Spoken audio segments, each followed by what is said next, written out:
Hi, everyone. I'm just going to talk a little bit about a few things that we need to get Martha Nussbaum ready for Wednesday. Um, and I just broke this down into some questions. The first question here that we're trying to ask in this unit is whether or not all sex is objectification, because it seems like we're still trying to figure out what is sex, and maybe objectification gives us an answer to that. Is all sex objectification? For Kant, yes. That's why we start off with his view. Why? Because it's focused just on body parts. It really does just say this desire is about my body and your body as objects with sort of nothing else going on. For Nussbaum, it seems like maybe she doesn't really address this question straight on, but she draws a distinction between objectification, which of course could be wonderful part of sex life, is what she says.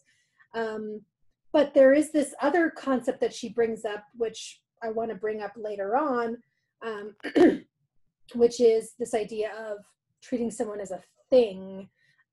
Treating someone as a thing, so just as a mere thing, she seems to agree is always wrong as well.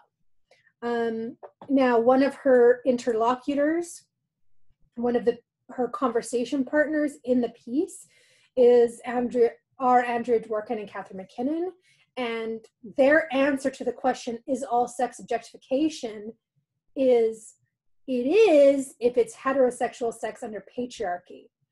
Now, that kind of leads to this is why there's so much discussion about sex between men as being kind of an egalitarian mutual objectification. So the objectification goes back and forth.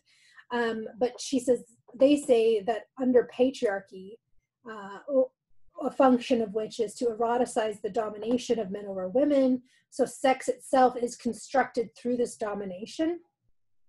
So there's a lot interesting there, but one of the most important things that this brings into the conversation is a discussion of the social and political context of desire. Desire is not just this apolitical movement towards another person, that it's actually constructed through norms, it's constructed through social rules, politics, and that it's a function of social systems. So now we start thinking about how there might be interpersonal problems of power, but there's also each individual is also part of larger groups of people which are subject to social systems and power dynamics.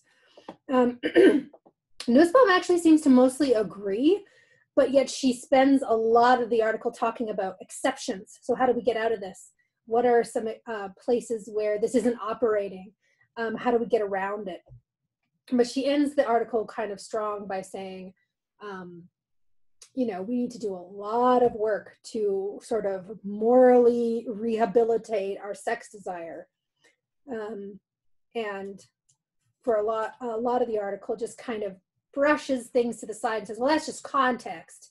Let me discuss this possibility where it wouldn't be objectification.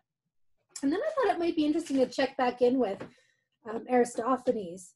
So is sex objectification? Not really. Sex is kind of about this spiritual or soul connection where we're, getting back together with our original other half. And so it really is directed to the whole person, okay? At least that's my reading of Aristophanes. We can talk about Socrates and Diotima here. It's like, maybe, I don't know. This is kind of we've got 2,000 years of discourse bumping up against each other here, but I think it's important to look at these contours. So let's think about, even if we are just aiming at the body of another person, right? We're not just aiming at the body as like sort of just genitals. We're aiming at sort of beautiful bodies, which points us towards this more sort of heavenly aspect. So I think that there is something more complicated going on with sex, even if we go back to the the earlier forms from the course. So then that leads us to this next question, which is all objectification harm? Which I think is the big thrust of Nussbaum's article, which is to contrast herself with Kant here on this point. So the answer here being yes, no matter what, objectification is always a harm, and only marriage can sort of morally cleanse the harm. Why? Because we're pointed at these higher well-beings of the person, because we join together with them in marriage, that kind of thing. For Nussbaum, no, everything depends on the context. So objectification, it's possible for it not to be harmful. You know, the problem here is that everything depends on the context, respect, and consent. But when you read the article, you sort of get the sense that this is almost impossible to meet this bar, where it's, you know, there's a political equality, there's relationship equality, there's an equal level of respect, there's consent. If all of those kind of conditions are met, then there are some times that we can do some forms of objectification with each other. But of course, you know, she does say that there are certain forms of objectification when taken together are almost impossible to make unharmful. And that's what, that's why she goes through so many different examples in the piece. We're going to talk about those examples Wednesday and Friday. So what do we do? What do we do about harmful objectification, right? Because like I said, Nussbaum spends so much time arguing for the possibility of non-harmful objectification. What do we do about it? Well, for Kant, I think we all know the answer here. But for Nussbaum, it's sort of like, well, we can find other contexts for sex. So find different relationships, new possibilities, work towards equality, and then ultimately, I think, change that socialization of desire,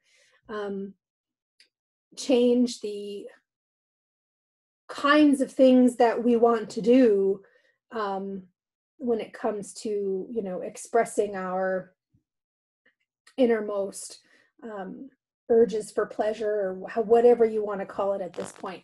So this is a big question. What do we do for that? And it overlaps with questions of consent. So this is really going to be a big part. That's why we're dealing so much in the course with social and political contexts around sex, because I mean, the thread that we're pulling in the course is that desire is not a sort of innate given entity. There's just too much variation around desire historically and interpersonally. There's too much variation around it, that you know, what can we, if we want to take sexuality and make it a part of moral discourse and saying that this is as something that we do with each other, it's therefore open to questions of right and wrong. And if one of the big operations of that activity is our desire, which is sensitive to our social political context, what do we do about that social political context and how it affects our desire? So that's that for now. Yeah, we'll just stop that right now.